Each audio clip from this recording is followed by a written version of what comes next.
America ने शुक्रवार 18 जुलाई को पाकिस्तान समर्थित आतंकी संगठन द रेजिस्टेंस फ्रंट यानी कि TRF को फॉरेन टेररिस्ट ऑर्गेनाइजेशन और स्पेशली डिजाइन ग्लोबल टेररिस्ट की सूची में शामिल कर लिया। इस फैसले के बारे में अमेरिकी विदेश मंत्री मार्को रूबियो ने इसको आतंकी घोषित कर बताया। TRF ने 22 अप्रैल 2025 को पहलगाम में हुई आतंकी हमले की जिम्मेदारी ली, जिसमें 26 लोगों की मौतें हुई थी। ये 2008 के मुंबई हमले के बाद भारत पर सबसे बड़ा आतंकी हमला था। TRF ने भारतीय सुरक्षा बलों पर कई हमलों की जिम्मेदारी भी ली है। अमेरिकी सरकार का ये कदम राष्ट्रपति डोनाल्ड ट्रंप के उस वादे को पूरा करता है जिसमें उन्होंने पीड़ितों से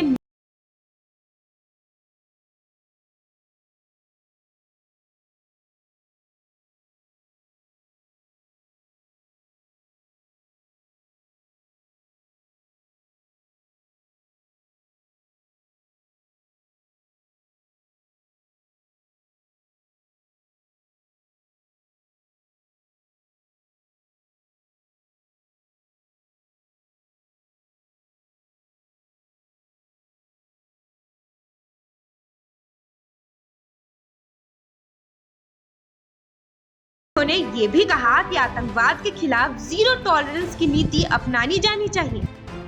चलिए अब आपको बताते हैं पहलगाम आतंकी हमले में क्या भूमिका रही TRF की। 22 अप्रैल 2025 को जम्मू कश्मीर के पहलगाम के बेसरन घाटी में आतंकियों ने पर्यटकों पर ताबड़तोड़ गोलीबारी की, जिसमें 26 लोगों की मौत हो गई और कई लोग घायल भी हुए। ये हमला 2008 के आतंकी हमलों के बाद भारत में नागरिकों पर सबसे घातक आतंकी हमला माना गया। इस हमले की जिम्मेदारी TRF ने ली थी। हालांकि बाद में संगठन ने अपनी बात से पलटी मारते हुए दावा किया कि उनकी वेबसाइट हैक हो गई थी।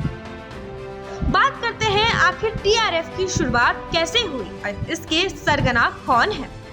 TRF की स्थापना 2019 में जम्मू कश्मीर से अनुच्छेद 370 हटने के बाद पाकिस्तान की खुफिया एजेंसी ISI ने की थी। इसका उद्देश्य ये दिखाना था कि ये संगठन कश्मीर में भारतीय फैसलों के खिलाफ बना है। इसकी शुरुआत मोहम्मद अब्बास शेख ने की थी, जो अब मर चुका है। इसके बाद इसका सरगना शेख शहजाद गुल है और ऑपरेशनल चीफ अहमद खालिद है।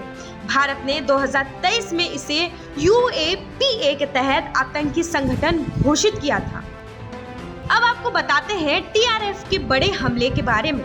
TRF ने कश्मीर में कई आतंकी हमले किए हैं, लेकिन इसमें से प्रमुख हमले हैं 22 अप्रैल 2025 पहलगाम की बेसरन घाटी में हमला, 26 की मौत, 20 घायल।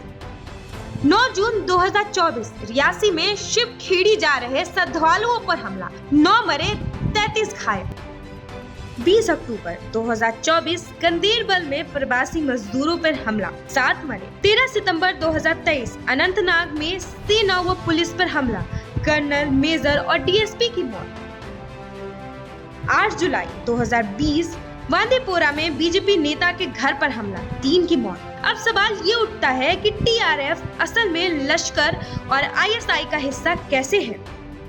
TRF लश्कर-ए-तैयबा और ISI के लिए काम करता है। इसका उद्देश्य कश्मीर में विकास कार्य को रोकना और आतंक फैलाना है। TRF के आतंकी खास करके उन जगहों को निशाना बनाते हैं जहां विकास हो रहा होता है, जैसे कि सुरंग निर्माण स्थल, पर्यटन क्षेत्र और सुरक्षा बल। अब बात करते हैं कि TRF को लश्कर से कैसे मिलता है समर्थन। TRF को लश्कर से पूरी ट्रेनिंग, हथियार, पैसा और तकनीकी सहयोग मिलता है। ISI और लश्कर मिलकर TRF की मदद करते हैं। TRF के आतंकी लश्कर के शिविरों में ट्रेनिंग लेते हैं और वहीं उन्हें फंडिंग भी देते हैं। अगर हम लश्कर के इतिहास की बात करें तो लश्कर-ए-तैयबा 1980 के दशक में हाफिज सईद ने बनाया था। 2001 में अमेरिका और UN ने इसे आतंकी संगठन घोषित किया। इसके बाद ये जमात उद दावा बन गया, फिर फलाह इंसानियत फाउंडेशन और अब मिली मुस्लिम लीग के नाम से काम कर रहा है। हर बार नाम बदलकर वही काम जारी रहता है। मिली मुस्लिम लीग और भारत विरोधी प्रचार राजनीति शाखा मिली मुस्लिम लीग अब पाकिस्तान में भारत विरोधी प्रचार कर रही है। ये संगठन भारत के खिलाफ जिहाद की अपील करता है और युवकों को कट्टरता के लिए उत्साह करता है, लेकिन अमेरिका को ये सब नजर नहीं आता। इसका मतलब ये है कि अब इस संगठन को किसी भी प्रकार की मदद देना अवैध माना जाएगा। इसके खिलाफ कड़ी कार्रवाई की जा सकेगी। अमेरिका में इसकी संपत्ति को जब्त कर लिया जाएगा, साथ ही इसकी फंडिंग बंद हो जाएगी।